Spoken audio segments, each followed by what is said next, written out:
সদায় কান্ধতে আহে আমাৰ হিন্দুস্তানী ভাইসকলে লৈ আহে আৰু আমি ৰামকৃষ্ণ সেৱা সমিতিৰ যিমান আছে নিষ্ঠাবান কৰ্মী খুব ছাত্ৰীকভাৱে আৰু পবিত্ৰভাৱে আমি ইয়াত আহোঁ।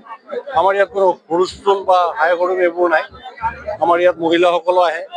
আমাৰ আজি চবতকৈ ডাঙৰ কথা আমাৰ মহাৰাজ আহিছে, তেওঁ Ramakrishna mission institute of culture Goalpara তাৰ এজন ছেকশ্যনত বেদ স্বৰূপানন্দজী তেখেতে মহাৰাজ তেখেতে আহিছে, তেখেতৰ লগতো কথা পাতিব পাৰে। তেখেতে যোৱাকালি আমাৰ ভাষণ দিছে। আমাৰ হিয়াৰ আমঠু জুবিনক আমি হেৰুৱাই আমাৰ এইবাৰ পূজাটো অলপ ম্লান, গতিকে পূজাৰ পৰিৱেশ আমাৰ জুবিনময় কৰিছোঁ।